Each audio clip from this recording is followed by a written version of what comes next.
السلام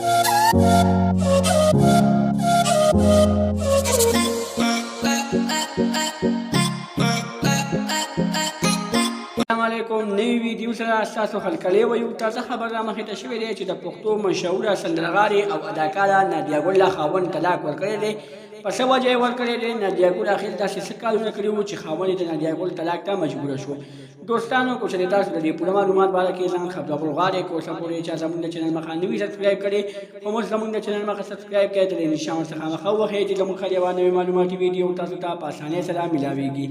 تازه خبر رامخې ته شوی دی چې د پښتو مشهوره اداکارې او سندرغاړې نادیه ګل خاوند طلاق ورکړی دی. په څه وجه یې ورکړی؟ اخر دا ولې داسې مجبوره شو چې خپلې ښځې ته یې طلاق ورکړو؟ دوستانو دا خبر په سوشل میډیا باندې د تیزۍ سره خپور شوی دی چې د پښتو مشهورې سندرغاړې نادیه ګل خاوند طلاق ورکړی دی او دا څه وجه یې ورسره نه ولیکلې. خو چې کله نادیه ګل ته پته ولګېده چې په سوشل میډیا باندې زما خلاف یو پراپیګنډه شروع ده چې نادیه ګل خاوند طلاق ورکړی دی، نادیه ګل د خپل پیج نه په لایو ویډیو باندې راغله او وی ویلي چې هېڅه پورې زموږ څه داسې خبره نه ده شوې چې بیا زما او د خاوند په منځ کې جګړې شوې وي، یا ما له خاوند پسې خبره باندې دب راکړې وي، یا ما له خاوند پسې خبره باندې طلاق راکړې وي. دوستانو نادیه ګل وایي چې زه خاوند سره روغه جوړه او خوشحاله یم، زه خاوند سره ډېره زیاته خوشحاله یم او د خوشحالۍ زندګي تېروم. خو ځینې خلک زما د خوشحالۍ زندګۍ نه سوځي او زما خاوند پسې او ما پسې پراپیګنډې کوي.